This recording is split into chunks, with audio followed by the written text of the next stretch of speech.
I am here with my cohort Deb of Cozy Coloring Corner, our other administrator, and we are going to be coloring Grayscale Skin tones today.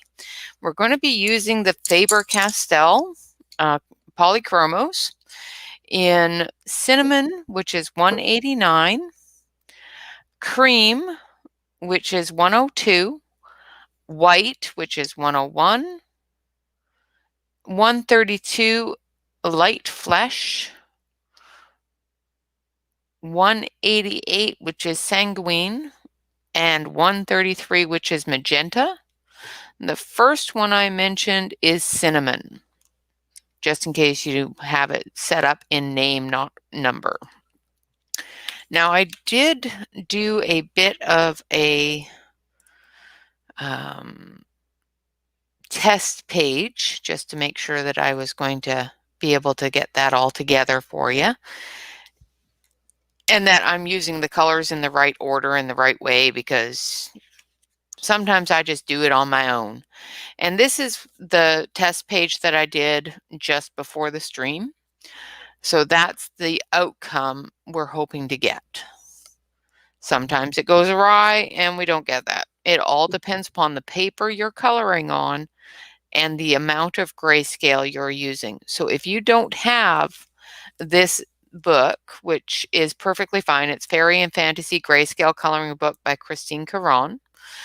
If you don't have that book, it's perfectly fine. Choose a grayscale coloring page that has close to the same amount of grayscale as this page. This is the page we're going to be using today. If you have a darker grayscale, when I go over the dark areas, you may find that you need a darker color than I'm using, because this is a light grayscale. With the darker grayscales, you have to go up a couple of notches in color. I'm going to sit myself in full view here so everybody can see what I'm doing. Hi, Claire. Hi, Cat Lady. Morning, Barb. So what we're going to concentrate on today is just the skin alone. We're not going to color into the hair or anything else. And once you start coloring into your hair and into your details, you may find that the skin tone isn't the right color for what you're doing. And of course, you can change it by adding a little bit more color or taking an eraser and removing a little bit of color. So, hi, Amber. Hello, Amber. So, I'm going to wait for a few people to show up before I go into too much detail here, so that everybody doesn't have to catch up too badly. And we've got 6 people watching. So how are you all this morning? I hope it's a wonderful Saturday morning for you. Hey, Horsewoman. Morning, Horsewoman. Or afternoon, I guess. It all depends upon where you are. It's 10:03 a.m. here. Okay. It's right somewhere, right? It's mid-morning to me, so it's the middle of something. Yay. I hope you all have your tea, your coffee, glass of wine, all depending upon where you are. So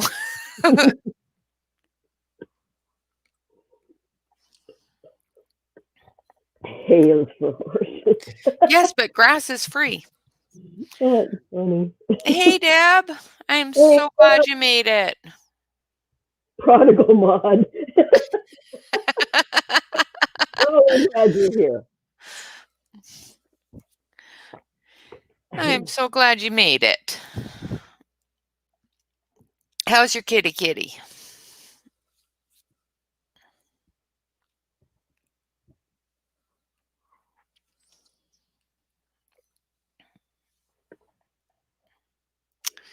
Yeah, hay is for horses, but grass is free. Oh, that's good. I'm glad he's okay. Good. Just so you guys know, I can't type into the chat, so I can only comment. So if I look like I'm ignoring you, it's because I don't want to interrupt Rene. Okay? So, Deb, what you can do is you can go to the YouTube chat, like if you go to the YouTube stream and Mhm. right click where the little three buttons are in the chat window, you can pop that chat window out and have it separate than YouTube. Close the YouTube channel and your YouTube chat will still be up and you can type in the YouTube chat. Okay. I'm not going to try it now. I might shut everybody down. Well, you have the link, you can just hop right back in. Okay. So I have broadcasted this both to Facebook as well as YouTube. So if I do seem like I'm talking to somebody and you can't see who that is, it may be because they're in Facebook and then maybe because they're in YouTube.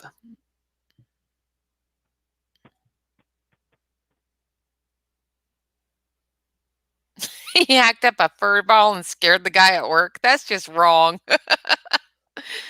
Obviously, the guy doesn't have cats, right? Once they get the fur ball up, if they continue throwing up, that's when you call.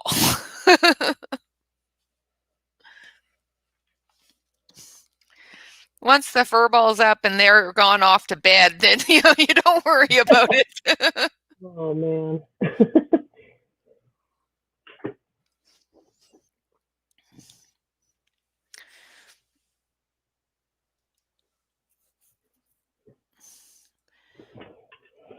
Okay. It worked. See? Isn't that See? fabulous? Yeah. Now you can type in chat. Yay.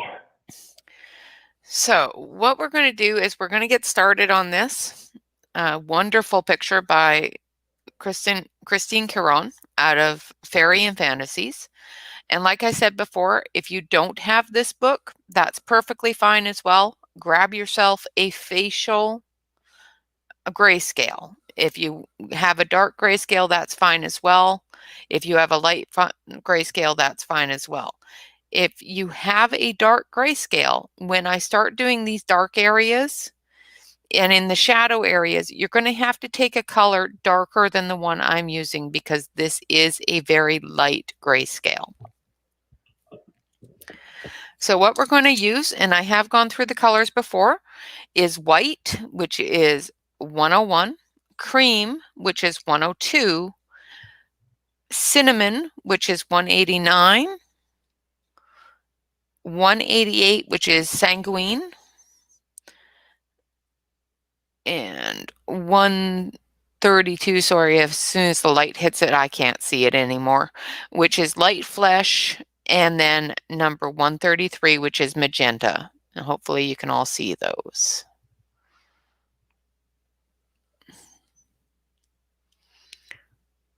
No, I am not the owner of the channel. I am a moderator of the channel, and I am Rene.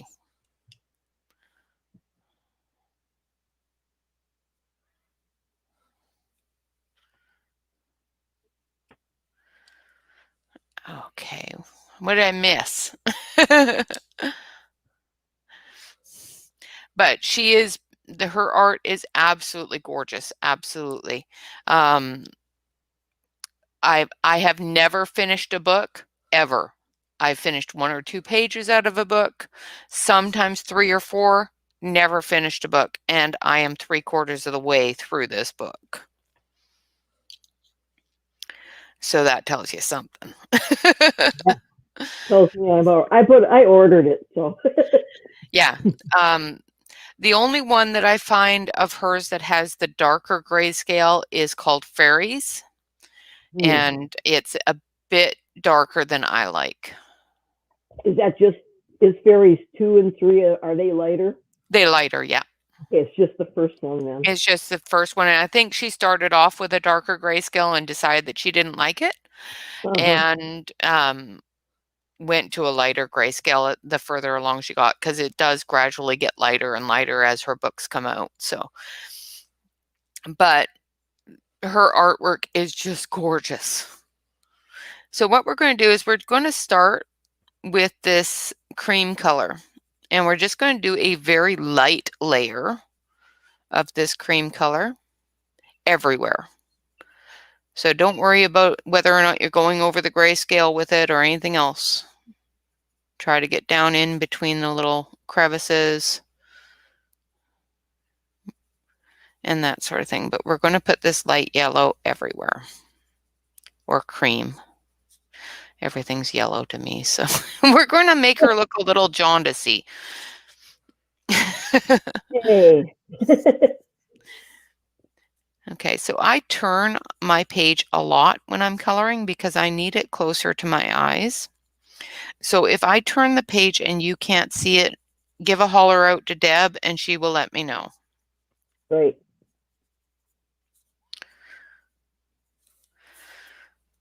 Now make sure that it's just a really light layer, just enough that you can see it, but it's not overpowering. You don't have to choke down on the pencil too much at this point. We may need to later, but it all depends.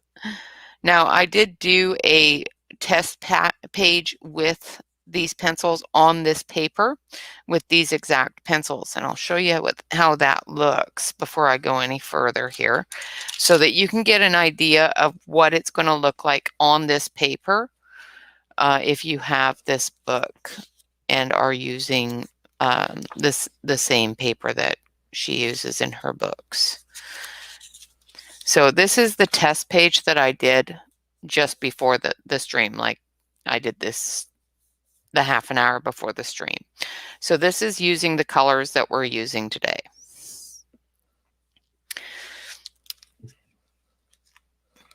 Horsewoman, I'm from Oregon. Well, I'm from BC, but I live in Oregon.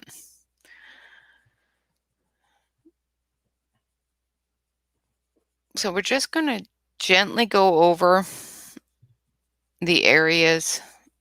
Try not to go into, of course, the crown or the hair, the eyebrows, that sort of thing. Just wherever there's skin, do a coat of this light yellow, or well, cream. I keep on saying light yellow, which is wrong because there is a light yellow and that's not the right color. It is cream.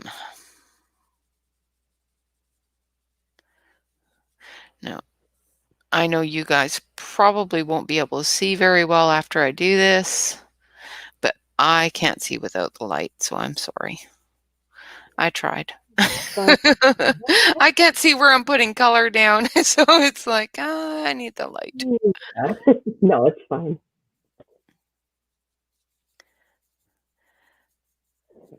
Now, there are areas like down here on the chin and up here on the side of the face where it is going to be a light source.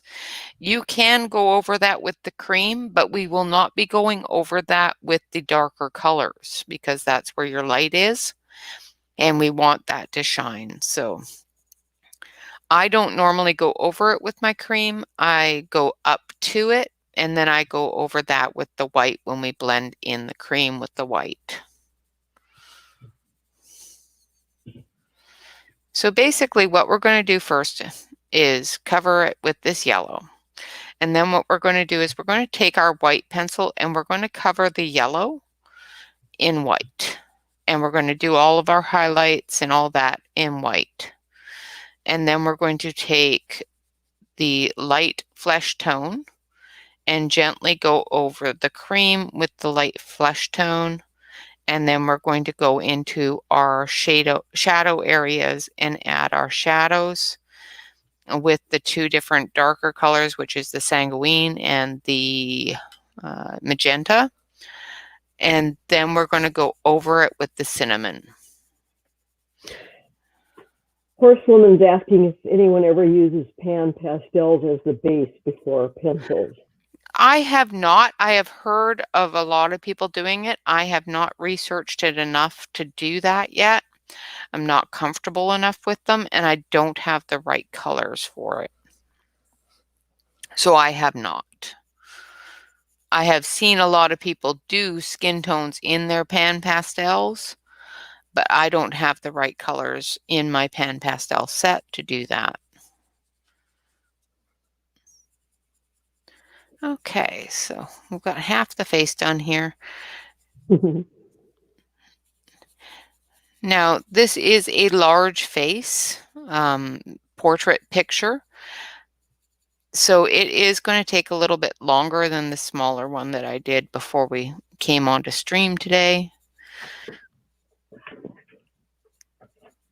So if you do have a smaller picture, of course, make sure that you're moving the color in unison with your picture. You know, if it's really, really small and you're not finding that the cream is a good color to add because it just overtakes or overpowers that smaller picture, don't use it. You know, a lot of really small faces, I just use the light flesh tone and do my shadows, and then go over it again with the light flesh tone or the darker flesh tone if I feel that they need to be a little bit darker. Okay, so I've got the face itself covered with the cream. Now I'm just going to do her ears and her neck down to her brooch here. Well, actually, we'll just do all the way down because that's all the skin tone that's showing is this area, this area, this area, and her face and ears. So we'll try to get all of that colored today. I don't want to keep you all afternoon, so because I could just color and color and color. I will happily sit here and chat and color just like I did last night. Well, that was marathon. The only thing difficult about doing it this way compared to last night is explaining what you're doing. Because sometimes you look at something and when you're coloring alone, you look at something, you go, oh, that doesn't look right that way, and grab another pencil and add another color. And you can't really do that when you're running a live stream because you have to explain what you're doing and what color you've grabbed. And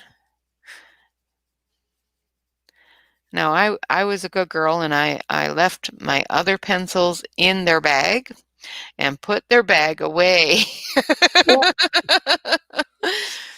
So the only colors I have to work with are the ones that I showed you. So I'm not going to be grabbing some random blue or pink or purple out of anywhere because I have done that before. I'll be coloring along and go, ooh, a little bit of pink or a little bit of blue would look really good there. But we're doing just a regular skin tone. We're not doing an elfin skin tone or a fairy fantasy skin tone. We're just doing a basic skin tone. Now, this is the way I do it. This is not by any means me saying this is the way you should do it or this is the way it's done. This is just the way I do it. And I am not a professional and I am not perfect. If there is a better way of doing it, by all means, do it your way. I'm just showing you the way I do it. You don't want my way. They always look like they fell in the mud. They're tanned. Yeah, you don't want mine. They're tanned. Come on. No, it's far worse than that. And I almost forgot an ear. So you don't want to do it my way either.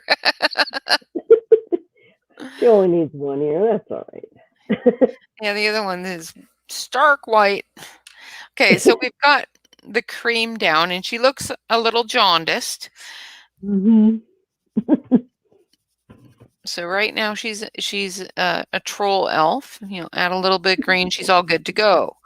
But we're going to add a little bit of white and knock down a little bit of that creamy color and just blend it over and blend it through a little bit.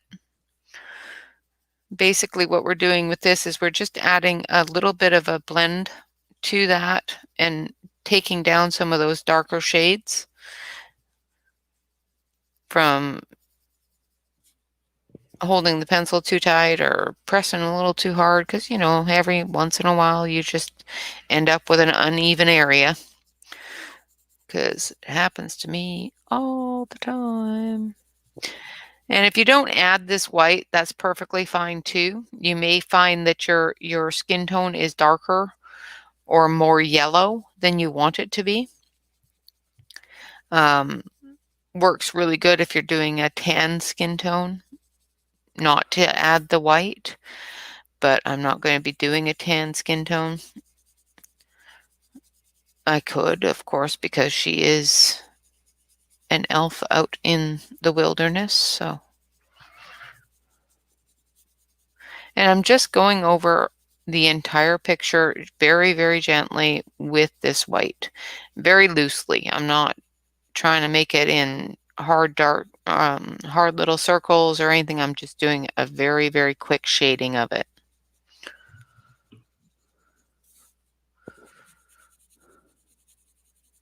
Now, one thing you do have to watch out for when you're doing this kind of shading is if your pencil is too sharp, you may find that you're getting little cuts or little lines in your cream. Yeah. So, you know, they always say keep your pencil sharp, but there are times that you want a dull pencil. And if your pencil is sharp, just use the side of your pencil. Don't use the tip of your pencil, use the side of it, because you're just giving a small coat or a light coat of the white. Now, in these areas that we left white or did in the light cream, use your tip of your pencil, go down a little bit harder on it, and go around those areas with your white.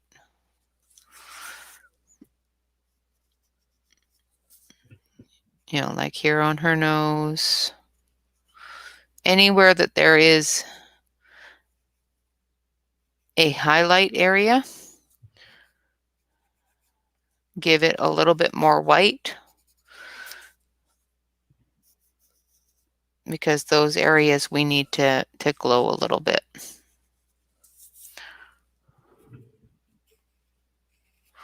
You know, of course, you can color those in the cream. Like I said before, you're just going to give it a little bit of white, and you can do this afterwards with your gel pen or whatever you choose to do, but you don't have to. You can just use your white pencil to do it.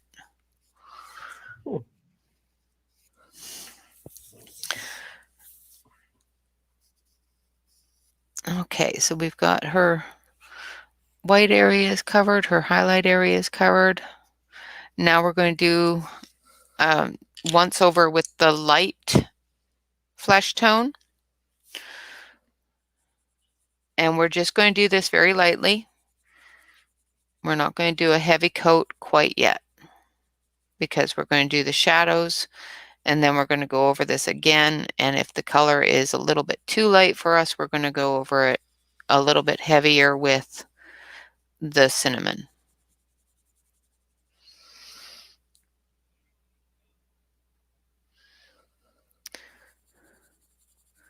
Yeah, the Faber-Castell white is really nice. It lays down almost as well as the Prismacolor white. So far, the Prismacolor white does definitely stand out really well as a white.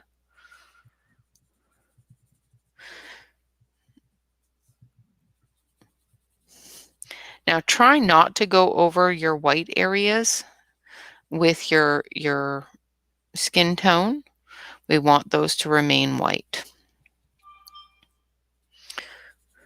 Sorry about that. My husband's phone just went off in the other room, and you may have been able to hear it. At least I was smart today and actually didn't turn the TV on. I have this horrible habit of leaving the TV on, because I don't watch TV. I listen to it. It's a noise in the background so that my brain doesn't overcompensate with stupid thoughts.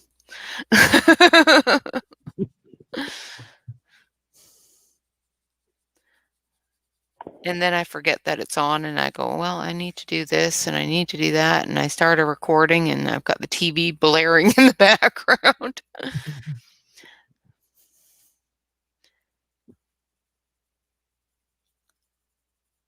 And try to, use as little force as you can. Otherwise, you're going to end up with what I got right there. I don't know if you can see it. I'll turn off the light. Maybe you can see it then. I have a line right here where I've pressed a little bit too hard, and I'll be able to blend that out. But sometimes, especially with your darker colors, if you press too hard and you end up with a line like that, it's a little bit more difficult to blend that out. Okay. So just light layers. It's going to take a few layers to get it to the color that you want it to be. But once we get the darker colors in, then we can start building the layers to make the color the right skin tone itself. And then we will take a blending product that I don't know if everybody has. I know a few people have them in this group because I've sent them to them. But it is a product that I find works really well for blending large areas. And you may have all seen them before. Ah, yes. It is a foam little thing.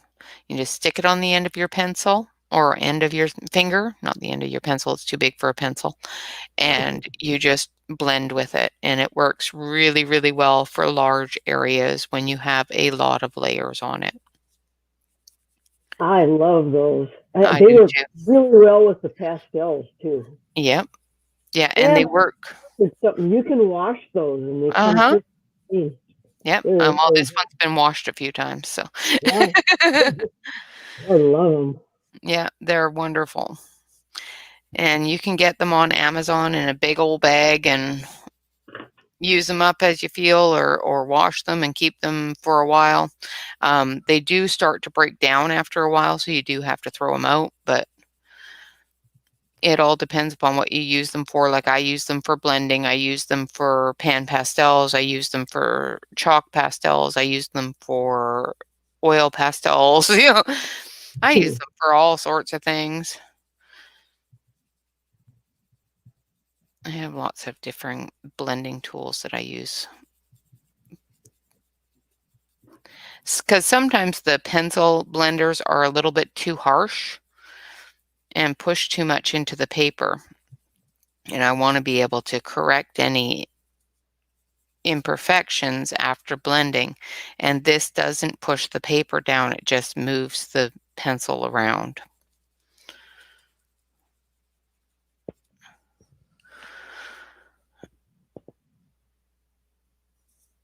Only used it for 6 months. Well, that's a pretty good use of it. Yeah, 6 months. Yeah, I use them, a month or two. They get thrown in the back of the drawer because I don't want to wash it again. Right. Or Really I get do. busy and I don't wash it, and then I go to use it again and it's all covered and stuff and go shh. Yeah, Well, that was bad of me. Why didn't I wash that? right? So then I get a drawer full of ones that have all different colors, and I think, well, I can use it for that color, and I can use it for that Yeah, color. I get busy. That's what I do. Oh, there's the blue one. Okay. Yeah, exactly. Yeah, as long as I can use it for the blue or the black or the. Great.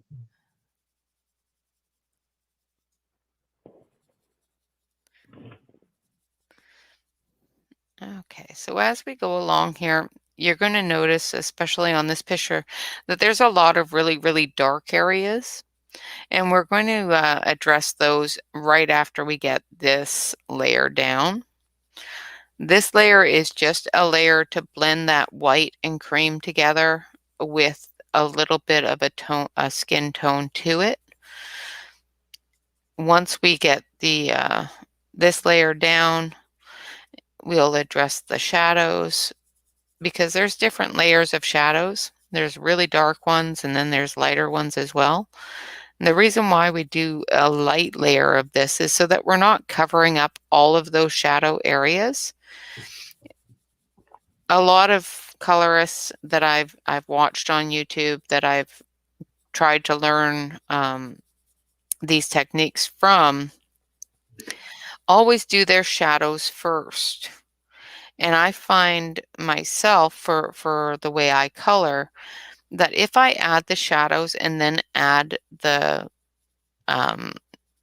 cream color and then add my skin tones, that the shadows get washed out really bad. And I don't like the way it looks. And I always have to go back in and re-add the shadows. So why do something twice? So I just I found that adding the skin tone in a light layer and then doing the shadows and then going over the shadows with a light layer of the skin tone gives me the ability to control how much of that shadow gets blended into the skin tone instead of getting washed out by the skin tone. If that makes sense. It may not. I may just be out of my loop, but Oh, makes sense. to me it made sense. Makes sense to me. All right, so what we're going to use first of all is we're going to use magenta. And you're going to look at this pencil and go, that is really dark and really red. Don't be afraid of it. We're going to do these very, very dark areas with this magenta. Don't push really hard, just enough to bring it out to where the dark area ends. Don't go into the light areas of your shadow, just the dark areas.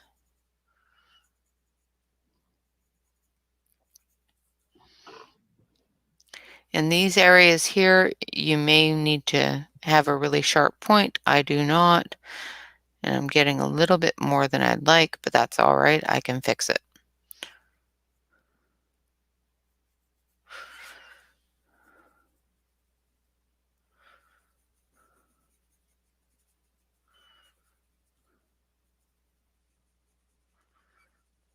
And I'm just barely touching. I'm going to turn off this light so you can see what I'm doing. I'm just barely touching the pencil to the paper, just to give myself a little bit of that color.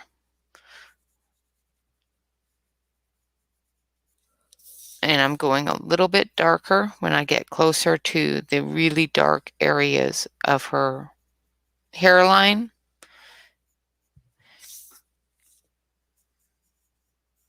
Anywhere there's a dark, dark line, do a little bit darker. If it starts going dark and then into a medium gray tone, go a little bit lighter in those areas.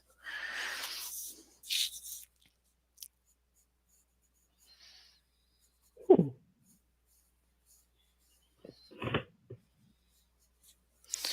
it just gives a little bit of dimension to those areas. So for example, right here where it's a little bit dark and it goes into a gray, bring it out just to where it's starting to go into that lighter gray.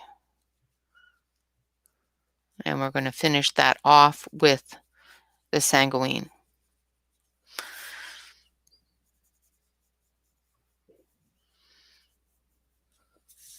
You're not doing the whole shadow area in this color, just the really dark areas.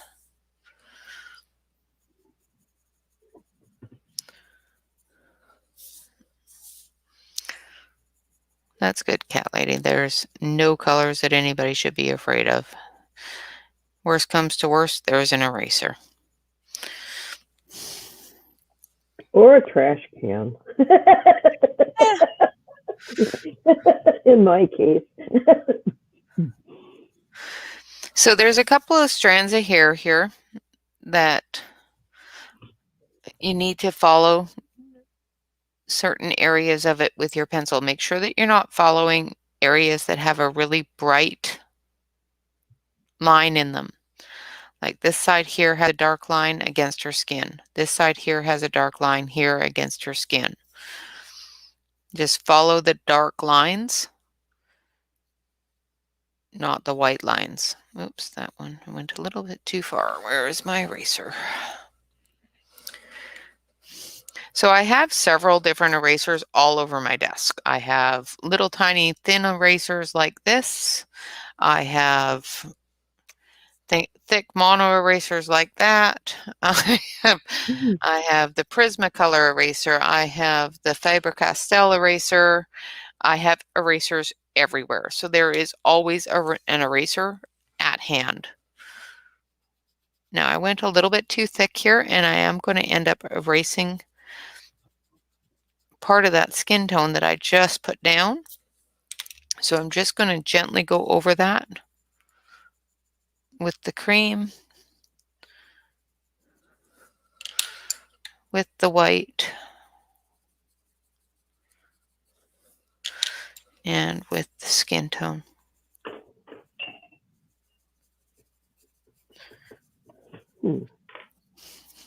Just to put that color back to what it was. And up here, there's little V areas that you need to do into the dark.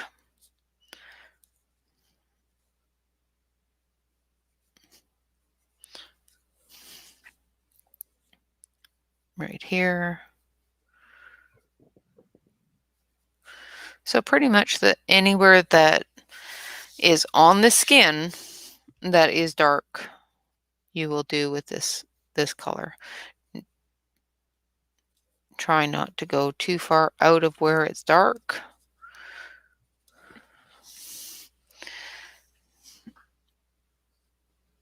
Okay.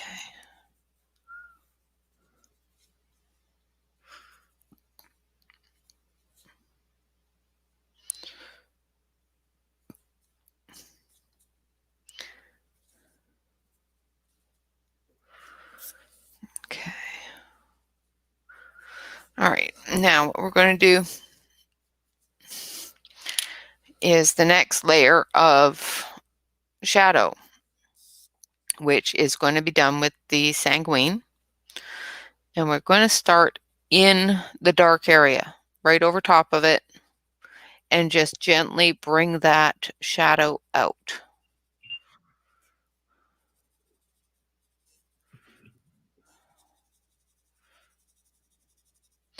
So just go to the end of the area that is in the gray.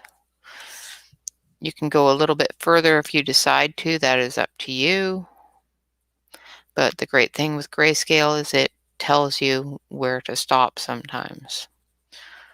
If you go over that magenta color with the sanguine, it washes it down just a little bit.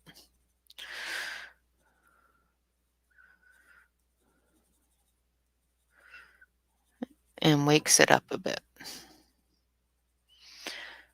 It's one thing I have learned as I've gone through coloring and my journey in coloring is different colors will wake other colors up quite a bit.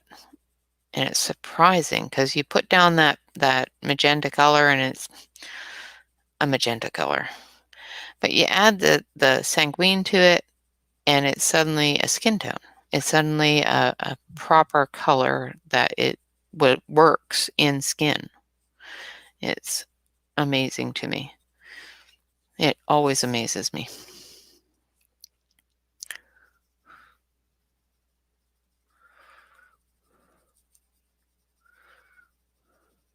Now I'm just barely touching the color to the page. I'm just filling in those gray areas to get that contour of her face. the shadows under her eyes, the shadow of her hair against her face.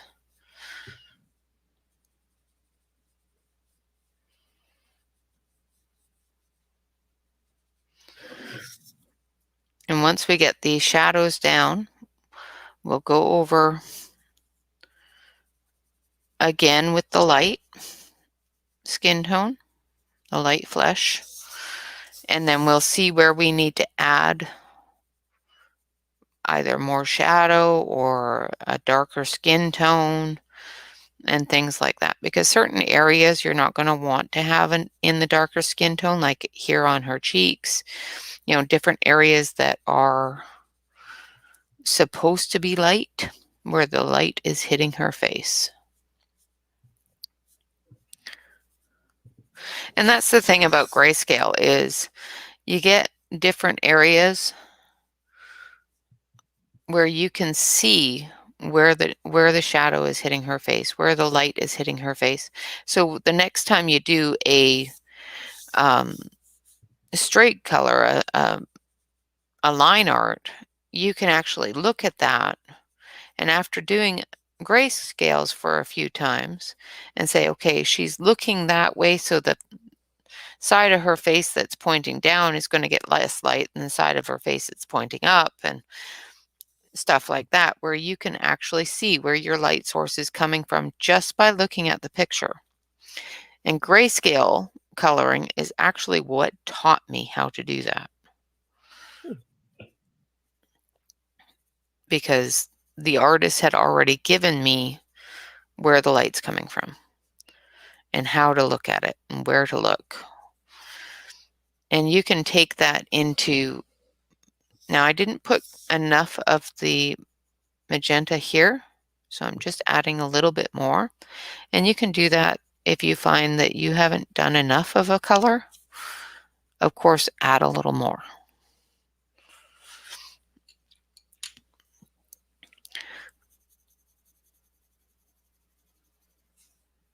But you can look at a picture when it's done in a grayscale and just see which direction that light is coming from and use that in a line art.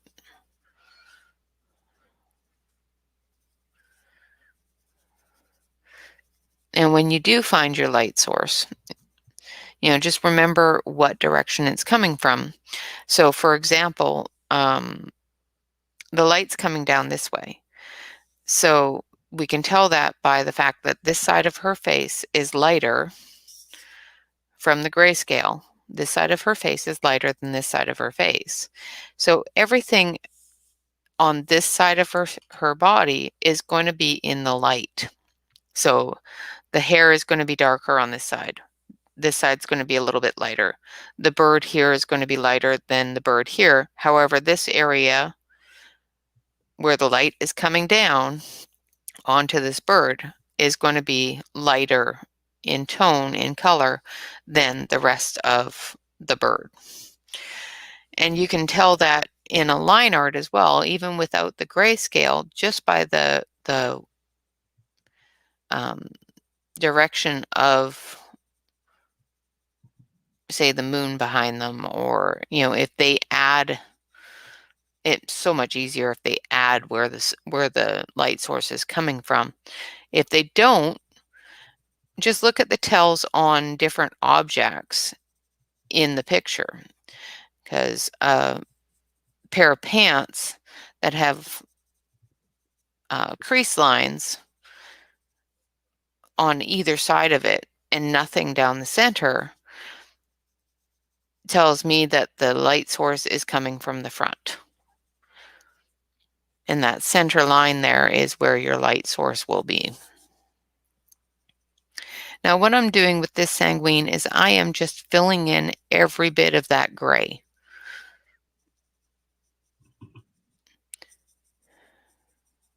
Try not to press too hard. Try not to get your lines in there. You just want a light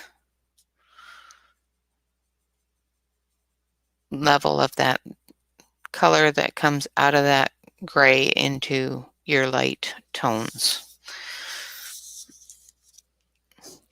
And what that does is that gives you your lines for her throat area, for where her face is coming down, and that sort of thing.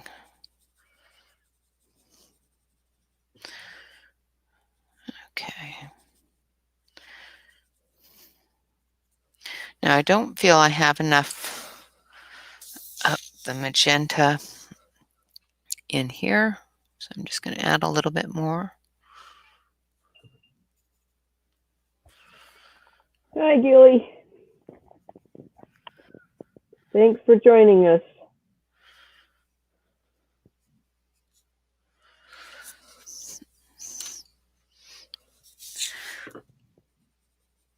Hi, Gilly. We're just sitting here going through how I color a grayscale skin tone. There we go. My tongue is working now, I promise. You got it. I English well. English well. Actually, that's a tongue twister. Grayscale skin tone. There we go. So I just went to the very edges of where that gray is. Try not to go into the light area. If we want that to be a darker skin color, we will color that in a different skin color, which is what we're going to do. All right. So does anybody have any questions from at this point?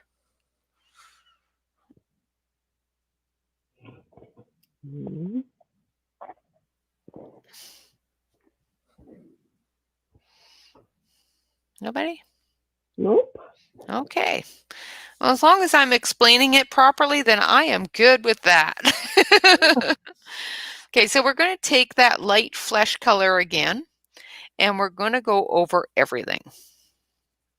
And we're going to blend that all together. And once we get that all blended together, then we will go over the different darker areas that we want to be darker with that dark skin tone, which is cinnamon.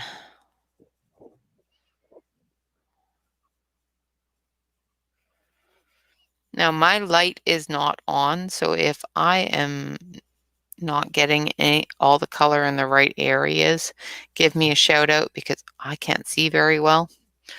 And I may be coloring the same place over and over and over again, and it looks terrible now because I can't see it. Hi, Jane Penny. You're not late. That's okay. There is never a late as long as you're here. Right. Rene, try turning your light on. Maybe it'll be okay. Well, it just washes it out for you guys, so I don't want to wash the picture out for you guys. So.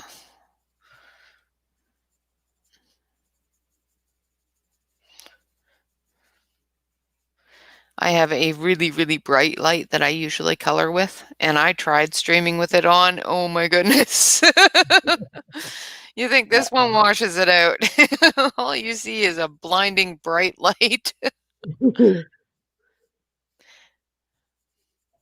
Now I have gone over this area that I'm coloring right now with white, but I still want it to be a bit of a pink because I don't want her eyelid to be a white. I still want it to have a little bit of a flesh color. So I'm going to go over that with the light flesh tone, but I will not go over it with the dark flesh tone. Okay. The white will wash out that flesh tone a bit and still be prominent because you've put it down first.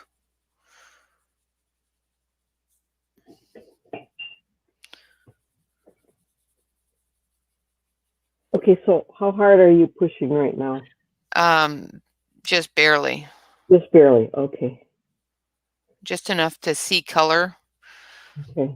If you look in an area, say here, I'm pressing hard enough that color comes off the pencil, but not hard enough that it's leaving lines. Okay. And I have learned, because I am heavy-handed, where is most comfortable for me to hold the pencil and ease up on that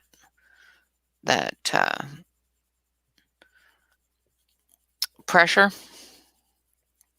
so that I'm not putting the entire pencil crayon down on the paper, because I used to really bad. I used to mash pencil crayons. It was horrible. And it took me forever to learn how to use Prismas because they are so soft. And it would just look like I had mashed a crayon right into the paper because I press way too hard. And it was actually Prismas that taught me how to hold the pencil well enough that I can still have my grip on the pencil that's comfortable for me, and still ease up enough on the pencil to not mash it. And of course, it all depends upon your ability to hold with pressure or that sort of thing. A lot of people hold their pencil way up here when they're just shading, and I can't hold it that way. It's unnatural to me. Now, if you see that you're getting little lines that aren't looking right, just go the opposite direction over top of them. Oh, good. Bam. Oh, that works.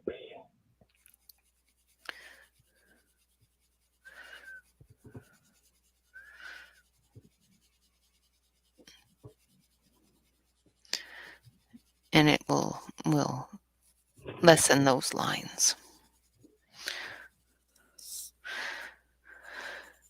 Okay.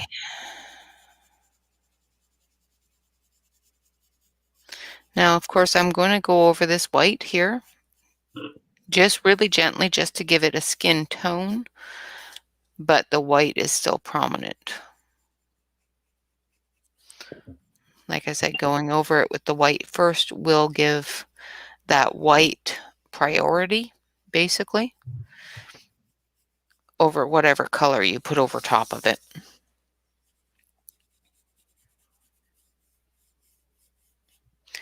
And what it does is it just wakes up the skin tone enough, but still gives that color of I've got a glow on the side of my face. Now, depending upon what type of background you do, you may want to go over that white with your cream or with a pale yellow to give that light source. See, this picture is a little bit deceptive because the light is right on this side of the face as well as this side of the face. So the light could be coming from this way as well as from the front. It's very, very weird. But whichever way you decide that you want that light to be, because right here is very bright as well as here is very bright. And this area of the face doesn't have any shadow, but this side of the face does. So on first impression, you would think that that light is coming from this way. But on second impression, because of this line here, it looks like it's coming from this way. And this line here tells me it's coming from this way as well. So it all depends upon how you do the background and where you put that light, I guess. It could be coming from this way. I may have been very wrong. Yeah, it could be coming from this way. So the sun may be coming up. So you may want to do that, a little bit of a rosy color or a light yellow color as the sun comes up, or the moon, or whatever you decide the background is going to be.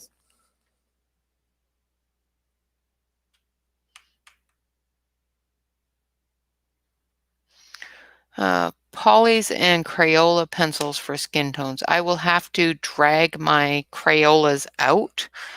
I have not used them in a very long time and actually gave them to my son. I think I only have the 120 set, so I will have to look into what color combinations would be used for Crayola for a skin tone. But I could definitely do that. It may take me a couple of days, or even not this coming weekend, but the weekend after, to do that. Because this weekend, of course, we're doing this one, but next Saturday we're going to do a skin tone on a line art.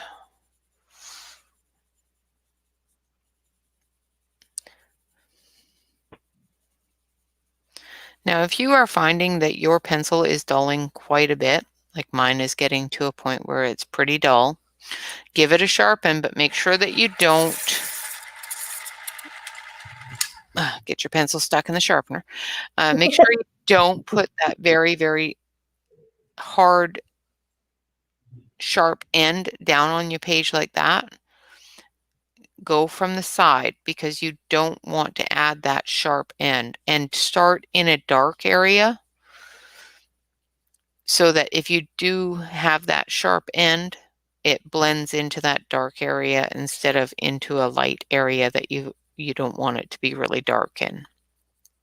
So you don't cut a line into your paper, into your skin tone with a harsh line, because we don't want that.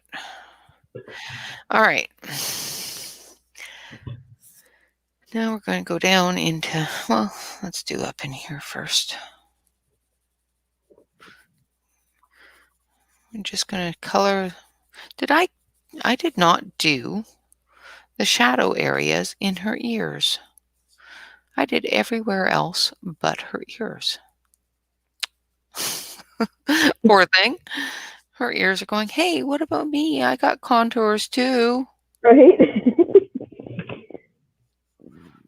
I don't want to be all one color. So once again, you just go where your really, really dark areas are with the darker color of the magenta. Take the sanguine and bring it down into those lighter gray colors. Bye, Claire. Thanks for coming. Okay, see you, Claire.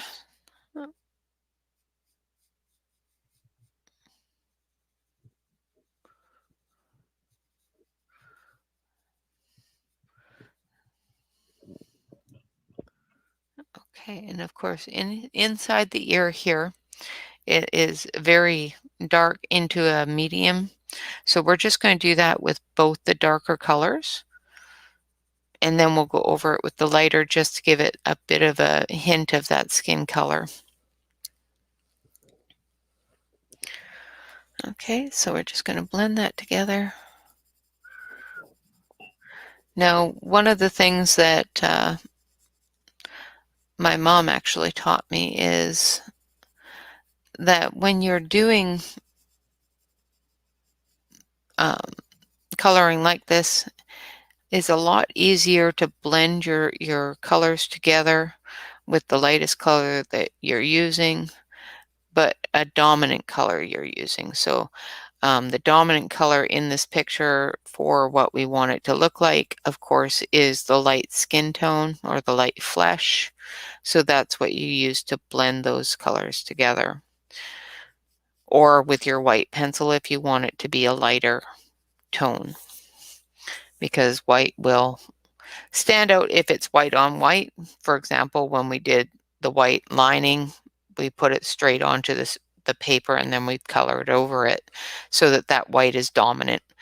If you've colored an area in a darker color and go over it with white, it will pale those colors down, but those colors are still dominant because they are down first. If that makes sense. Makes sense, yes.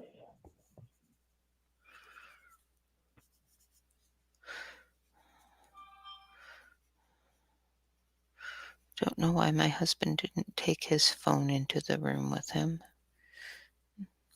It keeps on going off.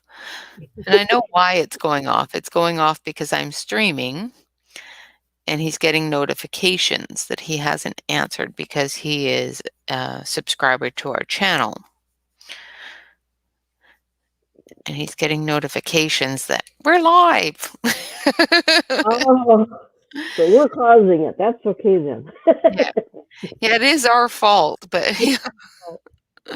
he knew it was going to happen. That's okay. It doesn't bother. Yeah, it's just one of those noises that can be annoying if it keeps going on and on and on.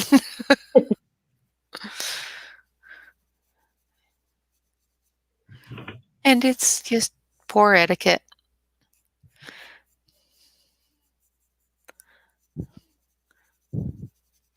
It's just one of those things that going to school in the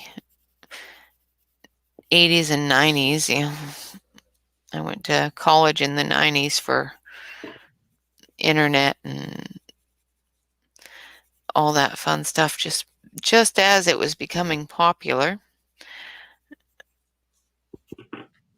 All right. Well, now her ears look a lot better. They're not so gray. So hopefully that looks all right so far. Looks good to me. So does that look all right so far to everybody? We still got Good. one more layer on the neck, and then two more layers on the neck, and then one more layer on the face, and then any touch-ups that we're going to do.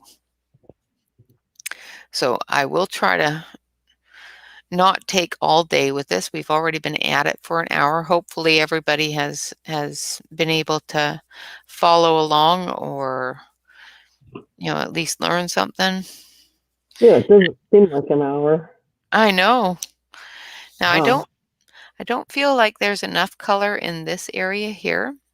So I'm just going to take that sanguine and I'm just going to fill that in a little bit. I feel there's way too much gray there. So I'm just going to fill it in a little bit more. I don't know if I missed it or just didn't see it because the light washed it out, or I may have even just completely missed that area when I did the sanguine. But I'm seeing a lot more gray into that skin tone where it should be this sanguine color and not the gray. Basically what you want to do with a grayscale, and you can do a straight colorist over top of it and just go with that. But what makes it look like a portrait, or what makes it look stand out-ish, so it stands out, is coloring those gray areas with the tones that would be in those areas. So if you look at your arm and you look at the shadow on your arm, that shadow isn't gray. Ah, right. You're not going to get a black shadow on the crease of your arm. So if you look at your skin and put a harsh light, say on the side of your face, and turn your face away and look in a mirror or in a photograph type situation, just look at the colors that your skin is on the opposite side where that shadow is hitting. And those are the colors that you want to use in those shadows. And that way it doesn't look like it's just peach over top of gray. Okay, so now I've covered that grayscale up a little bit. It looks a lot better. And now we'll go over it with the light skin tone again and just blend it all together so that it becomes one area, not. And I am pressing a little bit harder here just on the edges so that I can bring that together. in the area that is lightest, ease up your grip a little bit and lighten up your hand so that it stays light, because we want it to be the skin tone, not the tone of your shadow.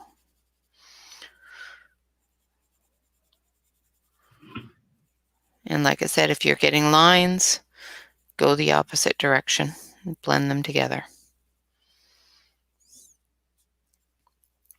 I say this because I was getting lines, and if I'm getting lines and you're following what I'm doing, you probably are too.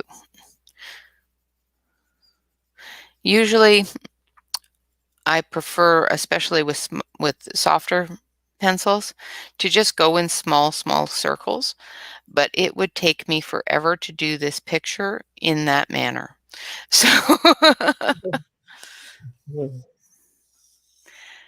okay, so I'm going to turn the page so that you guys can see what I'm doing and my hand isn't in your way, because I'm about to go into an area that's at the bottom of the picture, and I always end up placing my hand over it.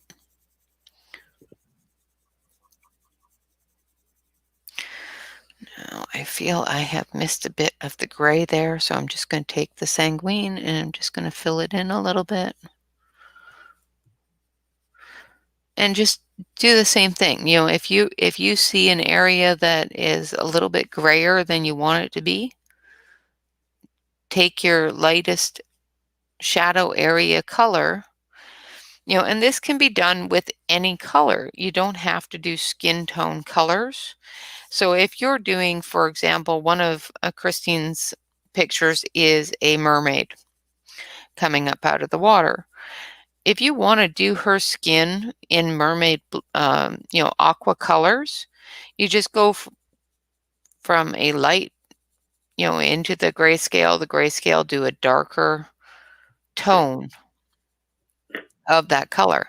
You can even add purples and different colors to put those shadows in. It doesn't have to be skin tones that you follow this rule with.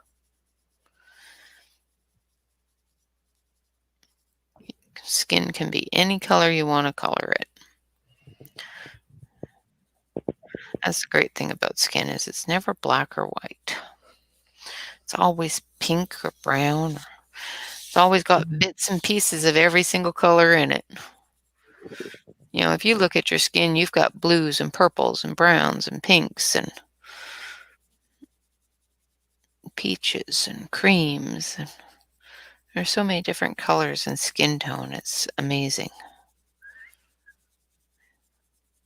And it's amazing that we can do it in, 6 different colors on a sheet of paper. And for example, Donna calls him my Michael Jackson picture. I love that. For example, this picture, his skin tone, I did it in a very light, and I did all of his grayscales in gray because I wanted him to look dead. So I wanted him to look like he was a vampire. I didn't want him to look like his skin was full of blood and full of life. I wanted him to look like he had lived for 1,000 years. So, like I said, you don't always have to use just the skin tone colors. You can use any color you want to. All right, so now what we're going to do, now that, I've had that rant and rave, I'm going to take this darker skin tone color, which is cinnamon, and I've got a bit of a sharp point on it. So what I'm doing is I'm just going over the darker areas and into the light area. I'm doing this very, very gently once I get to the lighter area, just to give a blend to that light area into the dark, you know, but still give the color of that skin and stay within the same color range that I want it to be in. And basically what that does is it gives you that center of light there.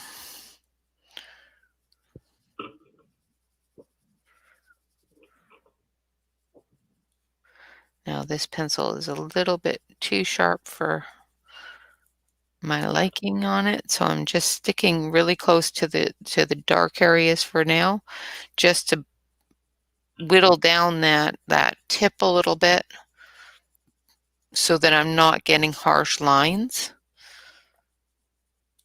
into the light colored areas, because I don't want a harsh line in there. And just feather it out into the areas that you want it to be.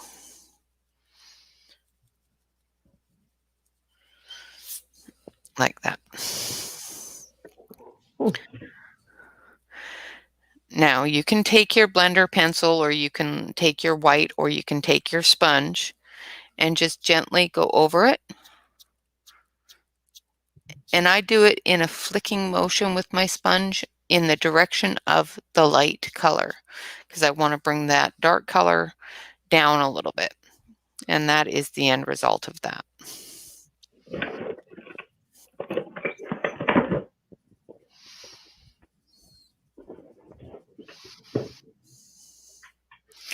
I threw a surprise at Deb, so now she has to go find them. Yep, you're right.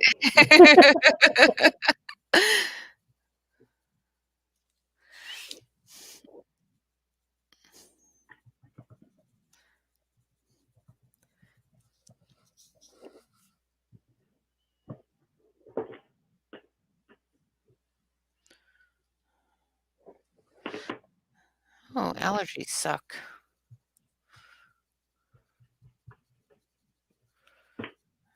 What kind of allergy is it, Barb? I haven't been watching chat, so I have missed everything about that conversation, and I'm interjecting myself.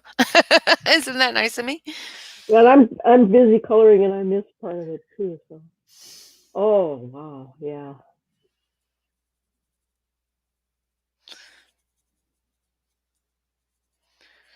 Hey, Claire. Claire's back. Welcome back, Claire. We're still here. We're working on the last steps of coloring the skin on this grayscale.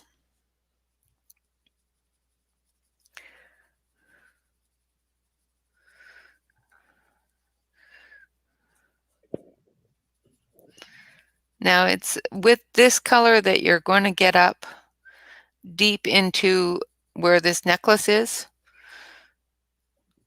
and why you want to have a good sharp point in here, because there are little tiny leaves and little tiny areas. But the darker skin tone color is what you want to be putting here, just to give it that shadow, but not give it a harsh shadow. You want it to have a bit of a reflective shadow, not a harsh one.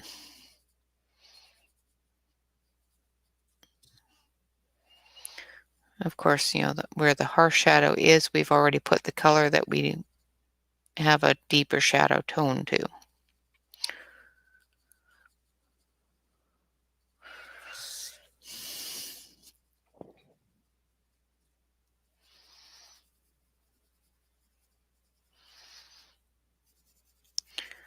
And just bring that color all together.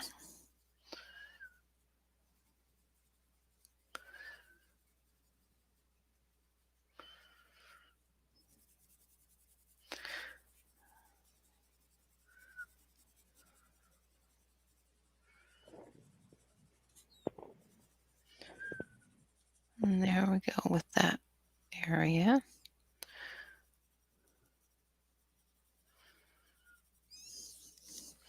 Now we're done with that area, so we're just going to take it and just flick it.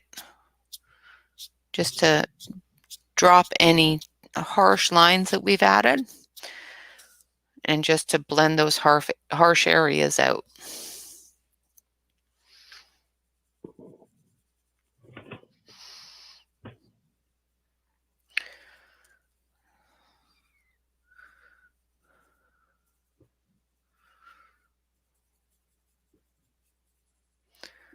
Okay.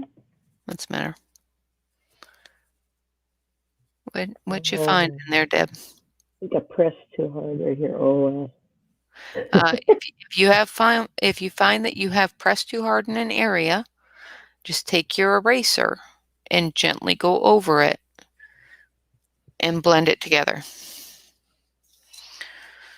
If you find that there's a really, really harsh line, like for example, let's see, do I have a harsh line somewhere? No. I can add one, but no, don't do it. You don't have to do that.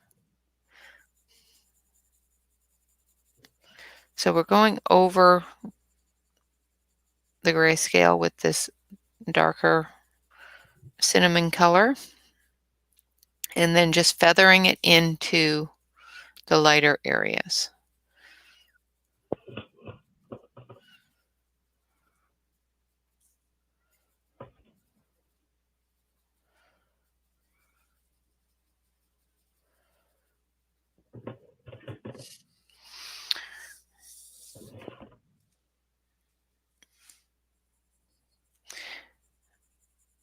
Okay.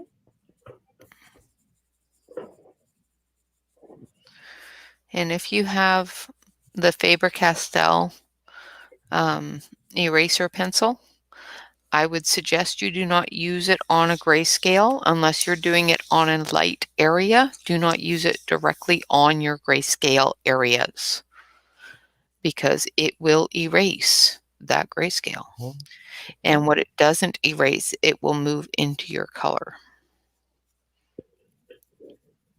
So for example, if I had a really harsh line here that I didn't want there, I would have to blend it a different way to remove it, or with a softer eraser.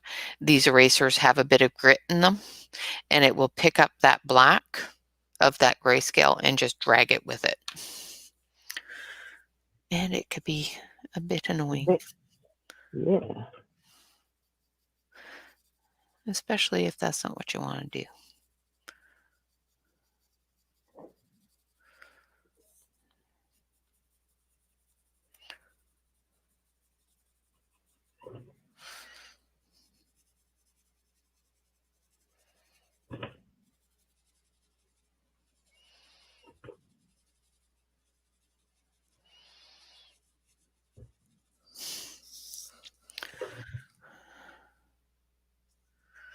Yeah, these are absolutely fabulous. I can't remember what they're called, but I will leave a link to them in Amazon, where I bought them in Amazon, so that you can go take a look at them. I'll leave a link in the description of the video, along with I've already put in the book that we've colored in and the pencils that we're using, but I will add the blender to that list as well, so that everybody can take a look at them. And you know, the great thing with these blenders is you get quite a few of them, and you can use them for everything. You know, I'm not wanting to break down the paper, and with this type of blending, I find that the paper itself doesn't flatten, so you don't lose your tooth, but it does move that pigment to where you want it to be, or out of where you don't want it to be. Because I have used these as well just to dull in a pigment because I've put too much of it somewhere. I still want that pigment there, but I don't want it as dark as it is. And I've used these to break that down a little bit as well.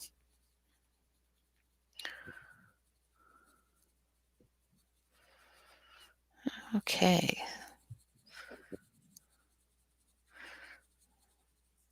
After I'm done this part and I've gone through and I've cleared it up a little bit,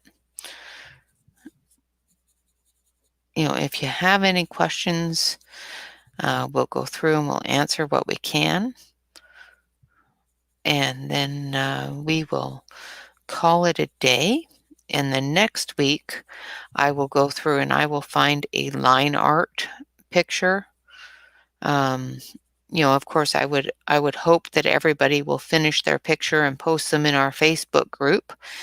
Of course, our Facebook is the Cozy Coloring Corner at Coloritaville. If you finish up your picture and post it there, I would be happy to see it. It would just please me to peaches. If you haven't joined our coloring group over on Facebook, of course, please do join us. Make sure that you fill out the application form in full when you do come to join us, because we don't accept it if it's not. The reason for this is to protect our members from spam and other scammers that just randomly join Facebook groups to cause problems. So that is why we actually will not accept anybody that doesn't fill out their application form in full. It's not because we want to pick and choose our applicants. We wish everybody could join us, and that would be fantastic. But it is a protection thing, just to make sure that we're not getting scammers and people that are doing nothing but advertising and whatnot in our groups.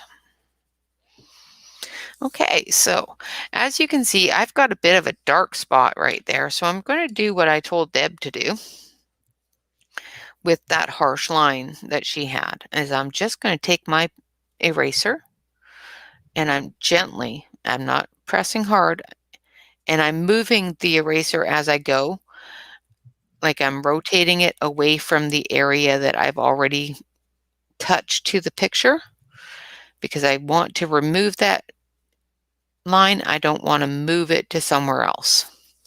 And I just remove it. And just go over it a little bit with the color that I want there. And it's all gone. Now we're just going to take our blender and we're just going to give a couple of little swooshes just to give it that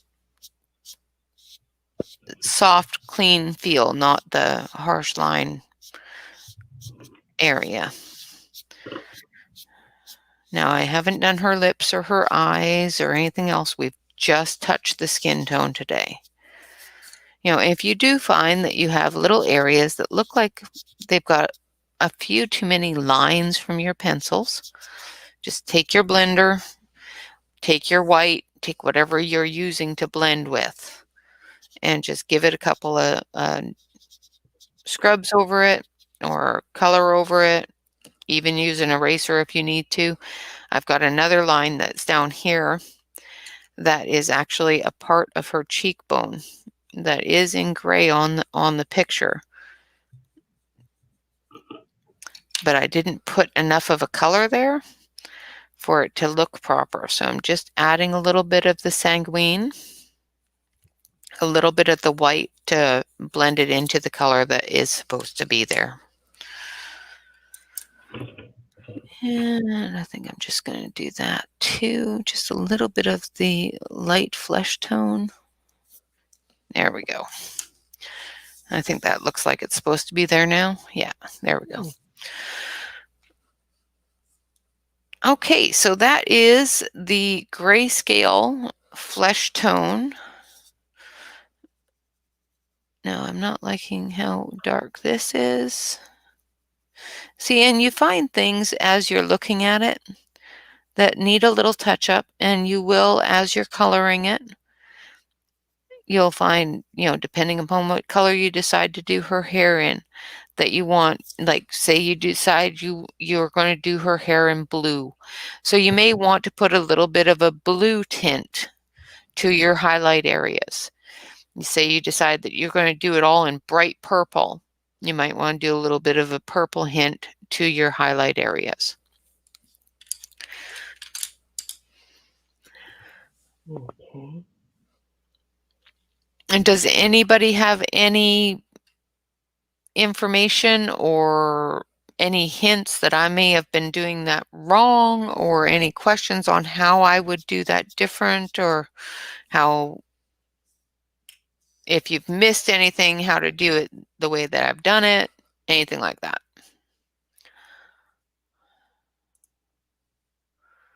No. Thank you, Claire. Thank you, Gilly. Good job.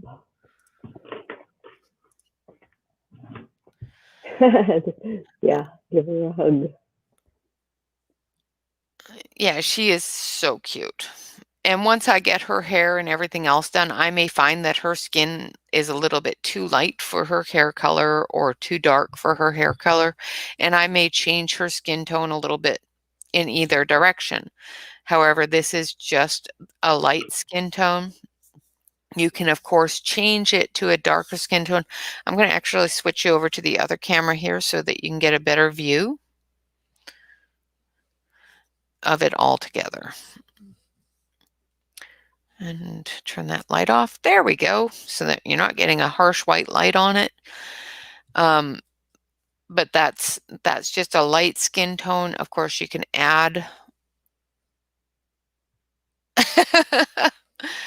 I'm trying. Showing you how to do it. But basically, you can add different tones, like you can add a tan color. You can change the skin tone itself to any color that you want to change it to, as long as you follow those same rules of your darker colors, like your reds, your dark greens, whatever color you choose, follow the dark area. So, for example, with the magenta, we followed the dark areas. With the sanguine, we went from the dark area into the pale gray areas. Then we went from the pale gray areas and went over all three different colors and brought it into the lighter color with the cinnamon. So as long as you follow those rules of going from the dark, do everything in a light, and then go from your dark into your mediums, into your lights, and then pull it all together again with your light color, you should be fine with any color that you choose to color your skin with.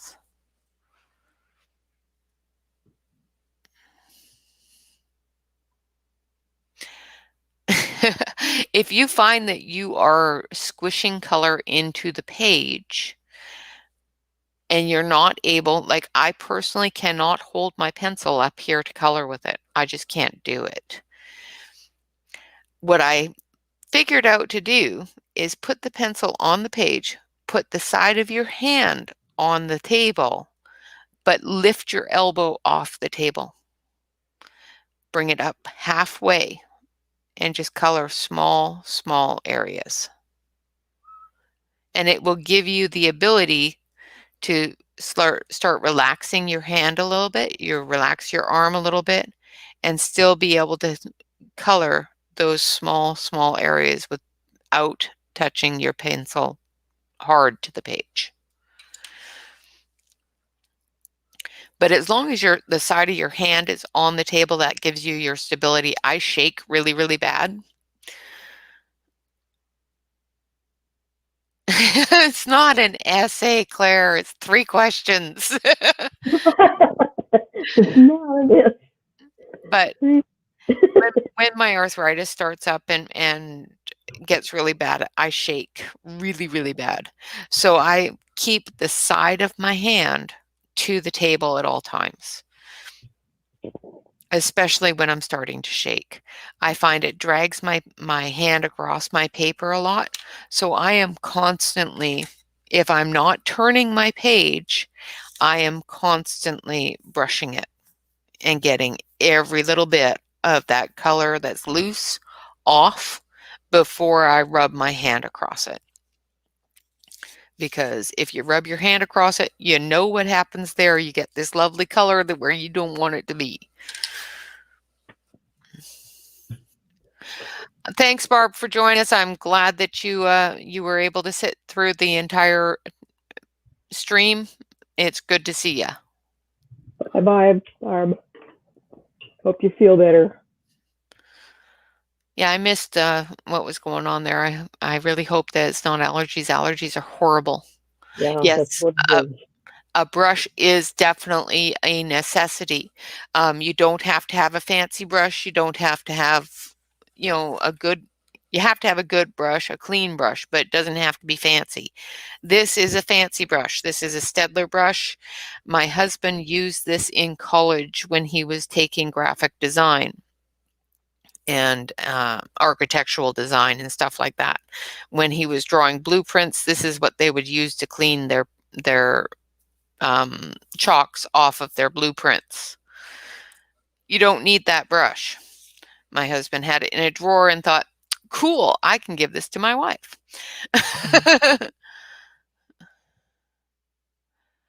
I would probably not this coming Saturday, but the Saturday after.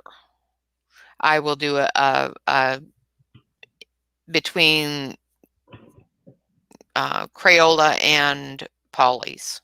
Now, the Crayola and the Polys are going to go down completely different. One is an oil base, one is a wax base. So they will not go down the same way. And I will try to find a picture that has two small faces because you can blend them together, but they don't blend together very well. So that date would be the 19th. At 10 a.m. Pacific Standard Time. But as I was saying about brushes, is you can buy at the dollar store, on Amazon, on Wish, really cheap full sets of makeup brushes. Most of them will have this big fan brush in the makeup brushes. Sometimes they're really thin, sometimes they're not. It will work whether it's thin or not. This is a really nice one because it's nice and thick. I got it on Amazon on deal of the day for like $6 with an entire set of makeup brushes. But makeup brushes work really, really well for that. Thank you so much, Clara. I'll be happy to see you there. I will definitely pull that all together on the 19th. So yes, a good brush is definitely absolutely have to have. Yeah, absolutely, Deb. Dollar Tree brushes from the cosmetic department work fantastic. Another brush, if you have these erasers, it is a Faber-Castell colored pencil eraser. It has a little brush on the end of it. In a pinch, especially if you've just erased something, you can go over it and it will not blend, but it will get everything off your page.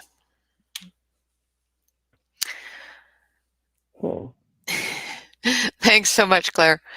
Okay, so I do thank you all for joining me. Does anybody else have any questions or any suggestions that I can implement into that or anything like that?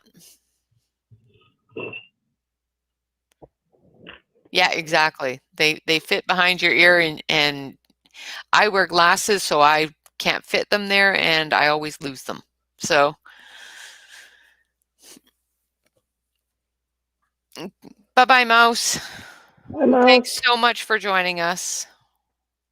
And thank you so much, Claire. I appreciate that. I really do. All right, everybody, thank you so much. And another thing I wanted to toss out there, yesterday we did a for fun live stream of chatting and sipping and coloring and talking about everything under the sun we could possibly talk about. And we had a bunch of people come in and help us out with donations. And I want to give my warmest and most heartfelt thank you for that. We do appreciate it, and we have some big plans to come from that. So for all of you that gave us a little helping hand yesterday and a little bit of push in the financial direction, I do appreciate it, and thank you so much.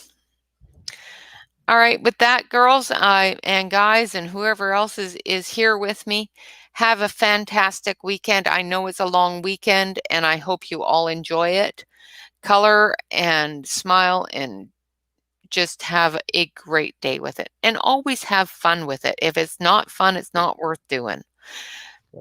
So with that, talk to y'all next Saturday, and I will be putting out videos throughout the week. On Monday, I will put out and I may even do it on a live stream or on a video. I've got a update to do with the Sergeant Art colored pencil review and a giveaway that we're giving away on Monday. So stay tuned for that. I think it's just going to be a video, but you never know. I just might get antsy and just throw it all up there and say, okay, fine, I'm just going to do it live. All right. Bye-bye.